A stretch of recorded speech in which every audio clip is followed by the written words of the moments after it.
va a la realidad, ¿sí? Realmente se da cuenta que hay muchos protagonistas en todo esto. Y no solamente es el paciente, como te pasó a vos, ¿sí? A ti también que pues, te están dando la medicación de forma intermitente y que eso al final del día sí va a repercutir en la evolución, en algunos casos, de la misma enfermedad. Anteriormente, cuando uno decía o ponía un tratamiento a un paciente bajo tratamiento de quimioterapia con medicaciones endovenosas que teníamos que pasar en un medio hospitalario, uno se sentía parcialmente seguro porque las instituciones nos garantizaban o nos podían ayudar a gestionar un poco más rápido que esa medicación llegara en el tiempo que correspondía, ¿sí? Entonces, dentro de todo, podíamos tener un manejo de esto y ayudar de forma activa al paciente a que esto se lograra. Pero, pues ahora la situación cambió, ¿sí? Y incluso pacientes que han estado o que están con tratamientos endovenosos, pues no podemos garantizar o ayudar a que las medicaciones se den en el tiempo estipulado, ¿sí? Anteriormente uno decía, bueno, la adherencia depende mucho del paciente porque el paciente es el que debe tomar la medicación, el que debe comprender lo que yo le estoy manifestando de cómo la debe tomar, de en qué horario la debe tomar, cuánto tiempo la debe tomar, ¿sí? Pero actualmente ya son muchos actores, ¿sí? Entonces, bueno, la primera diapositiva es como definiendo esto que les digo, esto es la definición de la Organización Mundial de la Salud. ¿Sí? A nivel mundial, adherencia para ellos es esto, que ustedes como pacientes cumplan las indicaciones médicas, ¿sí? Pero no es tan así, ¿sí? Entonces, después encontré otra frase muy bonita que decía que el paciente tiene un rol activo, pero no es el único participante. Si se dan cuenta, acá yo puse que es una alianza entre el médico, el paciente e instituciones, ¿sí? Yo no puedo, sola como médico, garantizar una adherencia porque no depende solo de mí, ¿sí? Entonces, depende de hacer y crear un equipo. Entonces, la importancia, como la doctora bien lo dijo, ¿sí? En estas dos enfermedades, que son las leucemias más frecuentes, es que la adherencia a tratamiento ya ha demostrado que mejora la supervivencia en los pacientes, que disminuye las complicaciones y evita que la enfermedad progrese, mejorando así la calidad de vida, que al final de todo, en estas patologías crónicas, donde hasta la fecha no podemos ofrecer una cura, sí queremos ofrecer que cada uno de ustedes tenga calidad de vida y que muchos de ustedes puedan retomar sus actividades, tanto familiares como a nivel laboral, ¿sí? Porque tenemos pacientes de 30, yo tengo tres pacientes de 25 años, son pacientes que están estudiando, que cuando les diagnosticaron la leucemia fue un bajón porque muchos síntomas, no pudieron continuar sus estudios hasta que logramos estabilizar la enfermedad, ¿sí? Entonces, nuestro fin final, al final del día, es garantizarles a ustedes una calidad de vida que si bien tienen que tomar un medicamento para conservar y llevar esta enfermedad, pues puedan continuar con sus actividades habituales. Entonces, pues acá uno dice, ¿cuál es el problema? Son muchos los problemas para garantizar la adherencia. Como les dije, no solo el paciente, sino la farmacia, que se entreguen las medicaciones a tiempo, que tengan la cita con el médico a tiempo, ¿sí? Muchas veces nosotros, cuando ustedes salen de la consulta, les decimos, te veo en 3 meses. 3 meses se convierten en 6, porque resulta que la EPS o tu asegurador no te autoriza cuando tú sales de la consulta, sino que te autoriza 15 días antes. Cuando vas a sacar la cita, las citas están a 3 meses, ¿sí? Entonces empiezan, ¿sí? La autorización se venció, bueno, un montón de cosas administrativas que cambian como este problema actual, que es lo que describen a nivel mundial, ¿sí? O sea, muy diferente, como les decía la doctora, a lo que pasa en Latinoamérica, ¿sí? Lastimosamente, pues tenemos ciertas barreras actualmente que están haciendo que nuestros pacientes pierdan calidad de vida, recaigan más rápido, presenten complicaciones, más hospitalizaciones. En algunos casos, las leucemias pueden producir daño de órganos, ¿sí? Y que muchas veces pueden llegar a ser irreversibles. Entonces, las consecuencias de no cumplir con las indicaciones o con lo ideal de un protocolo o un esquema de tratamiento es esto, que progrese la enfermedad, más hospitalizaciones, ¿sí? Que haya más mortalidad o muerte y que haya un fracaso o fallo terapéutico, que ahora más adelante las vamos a hablar. Entonces aparece esta otra palabra, resistencia. Resulta que la célula, cualquier célula hematológica es una célula muy inteligente, ¿sí? Una célula que normalmente tiene que defendernos día a día de todo lo que nos agrede externamente, tiene que producir proteínas, tiene que hacer un montón de funciones. Entonces yo le digo que a mis pacientes es una célula muy inteligente. Asimismo, la célula leucémica hereda esa inteligencia de la célula madre buena, ¿sí? Y trata siempre de sobrevivir, ¿sí? Entonces creando mecanismos que le permitan a ella evitar esas otras funciones u otras células que la van a destruir, ¿sí? Nosotros en el organismo todos los días producimos células malas, pero tenemos un mecanismo inmunológico que las detecta y las destruye. Cuando esa célula se oculta, ahí vienen las complicaciones. Entonces vemos que la célula puede, además de esas mutaciones que les habló la doctora, adquirir otras mutaciones adicionales para vencer el medicamento y que el medicamento deje de funcionar. Crean unas bombas de flujo, o sea, como unos túneles para sacar el medicamento de adentro de la célula y que el medicamento no pueda hacer su función. Activa otras vías para lograr replicarse y vencer y poder ser más grande cada vez y así producir y que el medicamento no las pueda destruir. También se esconden, ¿sí? Hay células de la leucemia que se duermen para que el sistema inmune nuestro no las reconozca. Y así como no la reconoce nuestro sistema inmune, no la reconoce el medicamento. Entonces la célula queda dormida, ¿sí? Y muchas veces esas recaídas que ocurren es porque una célula que está dormida se despertó y se despierta con toda la energía que puede tener una célula, ¿sí? Entonces todo esto puede llevar a que los tratamientos sean resistentes. A eso sumémosle que si nosotros estamos haciendo una exposición irregular de la medicación por dosis, por frecuencia, pues va a hacer que el medicamento en algún momento falle, ¿sí? Y se vuelva resistente a lo que estemos tomando. Entonces acá hay estudios a nivel mundial donde evalúan la adherencia de los pacientes oncológicos a los tratamientos, ¿sí? Anteriormente, como les dije, la mayoría de los tratamientos que utilizábamos eran quimioterapias. Entonces, pues el paciente iba, se infundía, los efectos adversos se manejaban, bueno. Pero ahora con las terapias orales, pues el paciente lo toma en su casa, con lo cual el médico solo se entera a los 3 meses de qué le pasó a usted en esos 3 meses, ¿sí? Que no se lo entregaron, que se le acabó y no tenía cita, etc. Entonces, el 41% de los pacientes, solamente el 41% logra una adherencia mayor al 90%, ¿sí? O sea que en el mes, el 90% de los días los tomó, ¿sí? El otro 10% o se olvidó o no tenía medicación o lo que sea que haya pasado, ¿sí? Y durante el primer año, 30% de los pacientes va a suspender el medicamento por diferentes causas, como las toxicidades, ¿sí? Lo que les decía la doctora, cuando yo te veo en consulta, ¿cómo va? ¿Va todo bien? Perfecto. A los 10 días hace un efecto adverso. Entonces, ¿qué pasa? ¿Qué hacen ustedes? La mayoría suspende, consulta a otro médico, consulta a un amigo, ¿sí? O depende de lo que sea, a veces terminan hospitalizados porque hacen una reacción severa, ¿sí?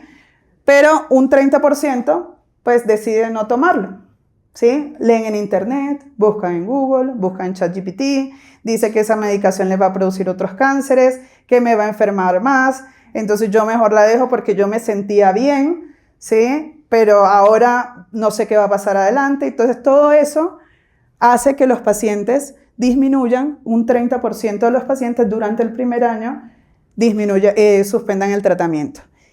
Y la mayoría de los pacientes adherentes, pues ya sabemos que van a tener mejores resultados. Entonces, esto es como la doctora pues lo explicó, inicialmente la leucemia linfocítica crónica se trató con quimioterapia, antes de la era de prequimioterapia se utilizaban radioterapia y terapias paliativas, o sea, la mayoría de pacientes fallecía de leucemia linfocítica crónica, luego aparece la quimioterapia y hacia el 2000 aparece el gran héroe de la leucemia linfocítica crónica, que es el rituximab, que es un anticuerpo dirigido contra la célula B de la linfocítica crónica.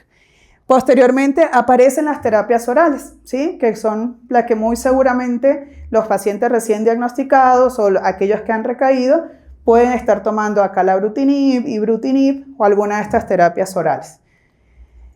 En la leucemia, ¿qué define la adherencia? La continuidad del tratamiento. Es decir, si yo este medicamento lo tomo un día sí, un día no, no va a funcionar. ¿Por qué? Porque necesito un estímulo continuo de ese medicamento para acabar todas esas células de la leucemia que están proliferando. La leucemia linfocítica crónica tiene una particularidad diferente a la mieloide, ¿sí? Que la doctora se los dijo.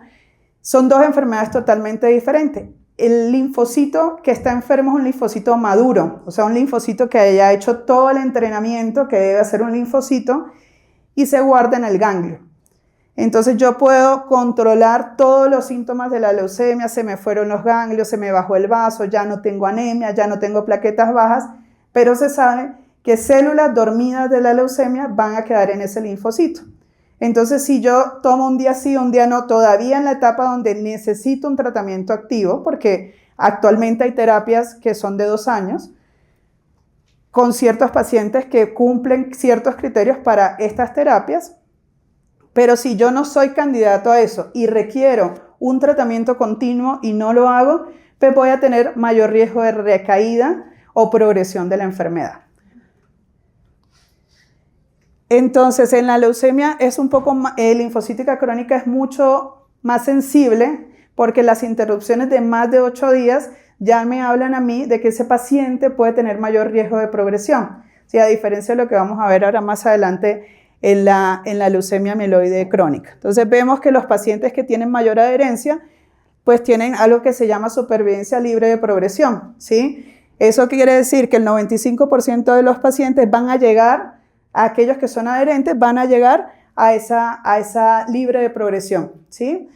Y cada vez que disminuye la frecuencia, el 80 es como un número clave, ¿sí? Pacientes con menos de 80% de adherencia a los tratamientos, pues el riesgo de recaída va a ser mucho más alto, ¿sí? Por eso lo puse en rojo. Entonces, en esta enfermedad es muy importante mantener una adherencia, un tratamiento continuo de la enfermedad para así garantizar lo que queramos buscar. Como les dije, dependiendo del paciente, así es el objetivo del tratamiento, ¿sí? Actualmente, por fortuna, tenemos tratamientos que podemos individualizar. ¿Eso qué quiere decir? Hay pacientes que viven lejos, hay pacientes que no tienen acceso, hay pacientes que no pueden venir cada 28 días a hacerse una aplicación de medicamento por costos, por muchos factores o incluso por distancia, ¿sí? Que viven alejados de zonas centrales. Entonces ahí es donde uno puede proponer el uso de terapias orales. Nuestro miedo actual es la entrega y que no se garantiza la entrega de estos medicamentos, ¿sí? En la leucemia mieloide crónica, pues también vemos que tuvimos una era de prequimioterapia hasta que aparecieron los inhibidores de tirosina quinasa, que son terapias dirigidas, como les decía la doctora, vía oral, que son muy bien toleradas, y el primero que apareció, como les dijo ella, fue el imatinib. Y acá tenemos un número un poquito más bajito que en la leucemia linfocítica crónica, ¿sí? Vemos que la adherencia acá está en el 90%, allá estaba en el 95%, que era como lo mejor que podíamos hacer. Acá está en el 90%, pero vemos que la respuesta mayor en los pacientes que tienen una adherencia menor, ¿sí? Disminuye, ¿sí? Y lo que queremos lograr en estos pacientes es una respuesta molecular mayor, ¿sí? Nuestro objetivo siempre es el primer año, ¿sí? El primer año de tratamiento es el más importante. Entre más rápido el paciente obtenga respuesta hematológica, que eso es lo primero que mejora, el hemograma. Posterior empieza a bajar el BCR-ABL. Si ustedes ven, hay algunos que seguro cuando tuvieron su diagnóstico era el 90%, 80%, y en el tercer mes, cuando les hacen el control, empezó a descender. No a desaparecer, pero sí a descender. Y era lo que hablaba la doctora, que eran los semáforos que nosotros teníamos a lo largo de la enfermedad. En la leucemia mieloide crónica, muchos de estos medicamentos tienen efectos secundarios que cuando ustedes los empiezan a tomar, a veces, no, hoy me siento mal, hoy no lo tomo, eso me está produciendo náuseas, entonces yo no lo voy a tomar. Entonces, esto es muy importante que ustedes lo hablen con sus médicos tratantes y que se lo cuenten, ¿sí? No minimicen ningún síntoma. ¿sí? Porque a veces decimos, no, se me están hinchando las piernas, pero debe ser porque estoy reteniendo líquidos. Pero resulta que uno de estos medicamentos produce retención de líquido. Entonces, de acuerdo al grado, hay pacientes que hacen grados muy severos de retención de líquido que incluso pueden afectar pulmón, corazón, ¿sí? Y tenemos que cambiar la medicación, ¿sí? Ajustar a veces diuréticos, bueno, una serie de condiciones que debemos cumplir para continuar o no con el medicamento, pero siempre debemos garantizar la adherencia y tratar de disminuir al mínimo esos efectos tóxicos o efectos adversos que tienen los medicamentos. En el mundo real, como les decía, el 30% de los pacientes van a ser adherentes, ¿sí? Toda esta falta de adherencia, por los motivos que sean, nos van a dar mayor riesgo de progresión. En la leucemia mieloide crónica, la progresión suele ser mucho más agresiva y los pacientes empiezan a desarrollar crisis que se llaman crisis blásticas, que es como una leucemia aguda, ¿sí? Algunos vuelven cuando retomamos el medicamento y vuelven para atrás y vuelven a entrar en una etapa crónica.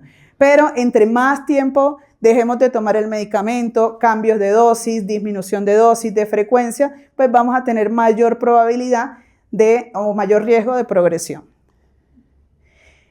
Las barreras, ¿sí? Las barreras que hay en la literatura, muchas veces el paciente es el culpable, pero no. Los olvidos son frecuentes, pero eso se soluciona. Uno puede poner alarmas, usar pastilleros. El familiar también tiene un rol importante y activo, ¿sí? Porque nosotros tenemos pacientes de leucemia linfocítica crónica de 80 años, de 85, donde ya la memoria no es igual que cuando uno tenía 20. A mí se me olvidan mis pastillas, entonces imagínense. La falta de información, lo que les decía ahora, buscar información con el vecino, con el que tiene lo mismo que yo, pero no toma lo mismo, pero él le está yendo mejor, debe ser que esa medicación es mejor. No es así. Cada paciente es un mundo, ¿sí? Y cada paciente es analizado individualmente por los médicos, ¿sí? O sea, no es que todos los metemos en la misma bolsa. Si ustedes se sientan con pacientes que tienen su misma enfermedad, muy probablemente van a encontrar varios que toman cosas diferentes. A uno les irá mejor, a otros no.